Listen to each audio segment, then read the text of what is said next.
Actor Vishal and Sundar C இவங்க 2 பேரும் சேர்ந்து இன்னொரு ப்ராஜெக்ட் பண்ண போறாங்க அப்படிங்கிறத நம்ம ஏற்கனவே சொல்லியிருந்தோம். ஸோ நேத்துக்கு அந்த ப்ராஜெக்ட்டை பார்த்தீங்கன்னா அஃபிஷியலா அனௌன்ஸ்மெண்ட் பண்ணிட்டாங்க. நம்ம ஏற்கனவே சொல்லியிருந்தோம் இந்த ப்ராஜெக்ட்காக ஒரு டீசர் ஒன்று ரெடி பண்ணி வச்சிருக்காங்க அப்படிங்கிறத சொல்லியிருந்தோம் இல்லையா? ஸோ நேத்துக்கு அந்த டீசரை தாங்க ரிலீஸ் பண்ணியிருக்காங்க. ஸோ படத்துடைய டைட்டில் வந்து பார்த்தீங்கன்னா புருஷன் அப்படின்னு சொல்லிட்டு வச்சிருக்காங்க. ஸோ கண்டிப்பா இதுவுமே வந்து பார்த்தீங்கன்னா ஒரு நல்ல காமெடி கலந்த ஒரு ஆக்ஷன் திரைப்படமா தான் இருக்க போகுது. சிம்பிளா சொன்னா சுந்தர்சியோட படம் எப்படி இருக்குமோ அதே மாதிரி டெம்ப்ளேட்ல தான் இதுவுமே இருக்க போகுது.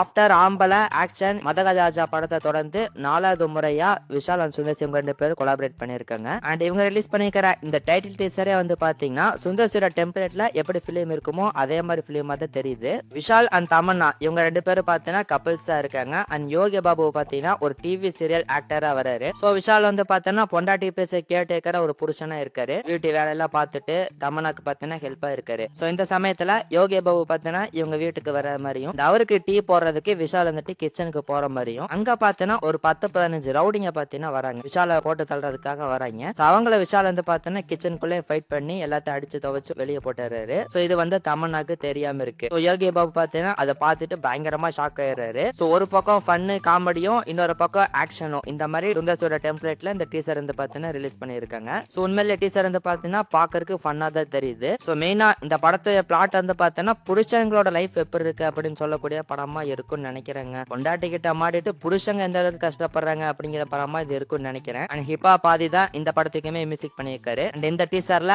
அவருடைய ஒர்க்குமே பாத்தீங்கன்னா சூப்பரா இருந்துச்சு. சோ இது போக பாத்தீங்கன்னா ஆம்பளை படத்தோட ரெஃபரன்ஸ்ல இதுல வச்சிருக்காங்க. சோ இதை தாண்டி பாத்தீங்கன்னா ஒரு ரூமர் ஒன்னு இந்த படத்தை பத்தி போயிட்டு இருக்கு. அதாவது விஷாலோடைய ஆக்ஷன் படம் இருக்கு இல்லையா, அந்த படத்துடைய தொடர்ச்சியா தான் இந்த படம் வரப்போகுது அப்படிங்கிற மாதிரி சொல்றாங்க. அந்த படத்துலயுமே ஹீரோயினி வந்து தமன்னா தானே.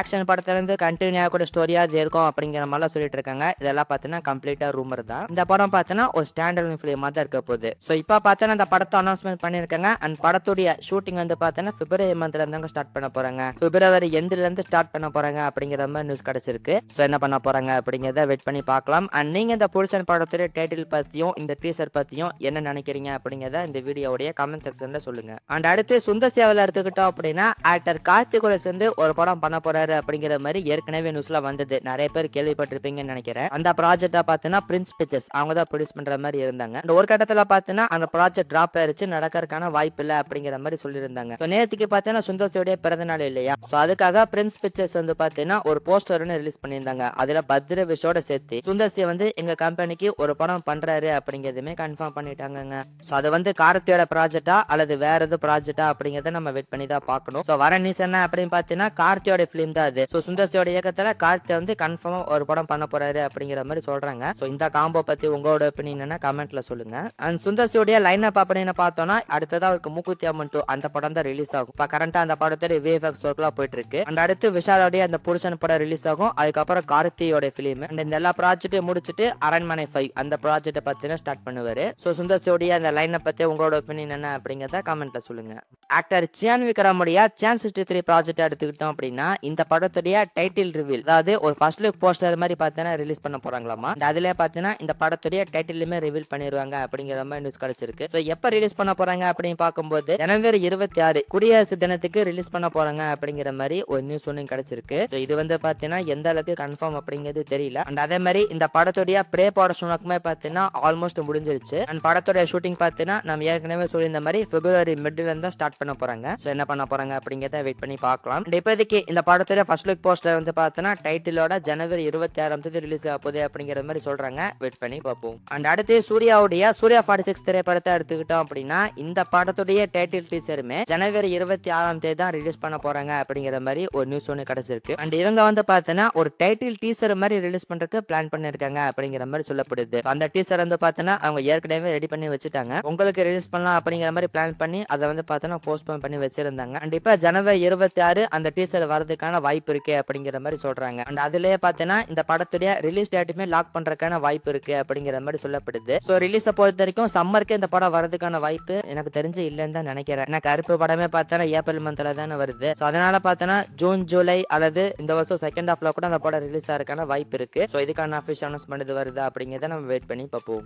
தலைவர் 173 ப்ராஜெக்ட் எடுத்துக்கிட்டோம் அப்படின்னா இந்த படத்துடைய ஓடிடி ரைட்ஸை நெட்ஃபிளிக்ஸ் அவங்க தான் வாங்க போறாங்க அப்படிங்கிற மாதிரி ஒரு நியூஸ் ஒன்று கிடைச்சிருக்கு. சோ அவங்க வந்து பார்த்தா இந்த டீலை ஆல்மோஸ்ட் கன்ஃபார்ம் பண்ணிட்டாங்க அப்படிங்கிற மாதிரி சொல்லப்படுது. சோ என்ன ரேட்டுக்கு வாங்க போறாங்க என்ன எது அப்படிங்கிறது இப்போதைக்கு கிளியரா தெரியல. எனக்கு அப்டேட் கிடைச்சோடனே உங்களுக்கு நான் சொல்லிடுறேன். அண்ட் இந்த படத்துடைய ப்ரே போர்ஷனுக்கு வந்து பாத்தீங்கன்னா இப்ப பயங்கர தீவிரமா போயிட்டு இருக்கு. அண்ட் படத்துடைய ஷூட்டிங் வந்து பாத்தீங்கன்னா ஏப்ரல் மந்த்ல இருந்து ஸ்டார்ட் பண்ண போறாங்களாமா. சோ சூப்பர் ஸ்டார் வந்து பாத்தீங்கன்னா ஜெயிலர் 2 படத்துல நடிச்சிட்டு இருக்காரு. அந்த படத்தோட ஷூட்டிங் அடுத்த மாசம் எண்டுக்குள்ள முடிஞ்சிடும். முடிச்சிட்டு ஒரு சின்ன ரெஸ்ட்டுக்கு அப்புறம் சூப்பர் ஸ்டார் வந்து பாத்தீங்கன்னா ஏப்ரல் மந்த் இந்த தலைவன் சென்ற ப்ராஜெக்ட்டுக்கு போயிருவாரு. அண்ட் இந்த படம் பாத்தீங்கன்னா அனௌன்ஸ்மெண்ட் பண்ணும்போது பொங்கல் 2027 ரிலீஸ் அப்படிங்கிற மாதிரி போட்டதா அனௌன்ஸ்மெண்ட் பண்ணிருக்காங்க. அடுத்த வருஷம் பொங்கலுக்கு கண்டிப்பா இந்த தலைவன் சென்ற படம் ரிலீஸ் ஆயிரும். சோ இப்ப லேட்டஸ்டா வந்திருக்கிற நியூஸ் என்ன அப்படின்னு பாத்தீங்கன்னா அடுத்த வருஷம் பொங்கலுக்கு இந்த தலைவர் சென்ற தாண்டி இன்னொரு படம் நம்ம தமிழ் சினிமால இருந்து வரதுக்கான வாய்ப்பு இருக்கு அப்படிங்கிற மாதிரி சொல்றாங்க. அது என்ன படம் ப்ரோ அப்படின்னு கேட்டீங்கன்னா ஆக்டர் சூர்யாவுடைய சூர்யா 47 இந்த படம் வந்து பாத்தீங்கன்னா இந்த வருஷமே ரிலீஸ் ஆயிரும் அப்படிங்கிற மாதிரி நியூஸ்லாம் வந்தது. நம்ம கூட சொல்லியிருந்தோம். ஆனா இப்ப வர நியூஸ் என்ன அப்படின்னு பாத்தீங்கன்னா இப்ப கருப்பு படமே ஏப்ரல் மந்த் தான் ரிலீஸ் ஆகுது. அப்புறம் சூர்யா 46 படம் வந்து பாத்தீங்கன்னா இந்த வருஷம் செகண்ட் ஹாஃப்ல ரிலீஸ் ஆயிரும். சோ சூர்யா 47 படத்தை பொறுத்த வரைக்கும் அடுத்த வருஷம் ஸ்டார்டிங்ல ரிலீஸ் பண்ணிடலாம். அந்த வகையில பொங்கலுக்கே ரிலீஸ் பண்ணிடலாம் அப்படிங்கிற மாதிரி பிளான் பண்ணிருக்காங்களாமா. இது கன்ஃபார்மா அப்படிங்கிறது தெரியல. சோ எனக்கு தெரிஞ்சு சூர்யா வந்து பாத்தீங்கன்னா சூப்பர் ஸ்டார் கூட போட்டி போடுறதை விரும்ப மாட்டாருன்னு தான் நினைக்கிறேன். ஏன்னா ஏற்கனவே வேட்டையன் படம் வந்த டைம்ல கங்குவா படத்தை சூர்யா வந்து போஸ்ட்போன் பண்ணலாம் அப்படிங்கிற மாதிரி பிளான் பண்ணியிருந்தாரு இல்லையா. அதனால இந்த படத்தையுமே ஒரு கிளாஷ் வரதுக்குலாம் வாய்ப்பு இல்லைன்னு நினைக்கிறேன். என்ன நடக்க போகுது அப்படிங்கறத வெயிட் பண்ணி பார்க்கலாம். ஒருவேளை இந்த தலை 173 படமும் சூர்யா 47 படமும் கிளாஷ் ஆனா எப்படி இருக்கும் அப்படிங்கிற உங்களோட ஒப்பீனியனை காமெண்ட்ல சொல்லுங்க.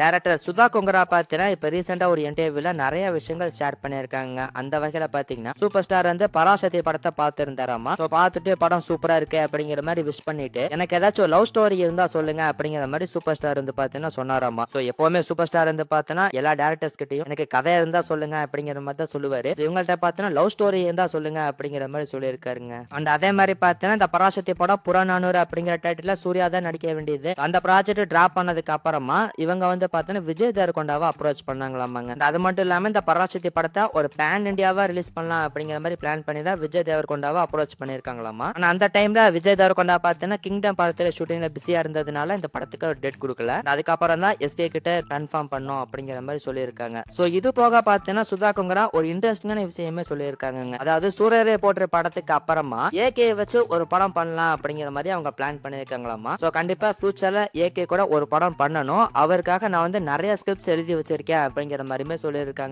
ஒருவேளை சுதா கொங்கரா ஏகேவோட ஃபேனா இருப்பாங்களோ. சோ ஏகேக்காக நிறைய கதை எழுதி வச்சிருக்கேன் அப்படிங்கிற மாதிரி சுதா கொங்கரா சொல்லியிருக்காங்க. மேபி ஃபியூச்சர்ல ஏகேவும் சுதா கொங்கராவும் சேர்ந்து ஒரு படம் பண்றதுக்கான வாய்ப்பு இருக்குன்னு நினைக்கிறேன். ஒருவேளை அந்த காம்போ நடந்தா எப்படி இருக்கும் அப்படிங்கிற உங்களோட ஒப்பீனியனை கமெண்ட்ல சொல்லுங்க. அப்புறம் இந்த பராசக்தி படம் பார்த்தீங்கன்னா 100 கோடி ரூபாய் கலெக்ட் பண்ணிருச்சு அப்படிங்கிற மாதிரி கன்ஃபார்ம் பண்ணிருக்காங்க. After doctor don Amaran Madharaasi இந்த படத்துக்கு அப்புறமா 5வது முறை எஸ்கேவோட படம் 100 கோடி கலெக்ட் பண்ணிருக்கு. சோ இதை பத்தி உங்களோட ஒப்பீனியன் என்ன அப்படிங்கிறதுமே கமெண்ட்ல சொல்லிடுங்க.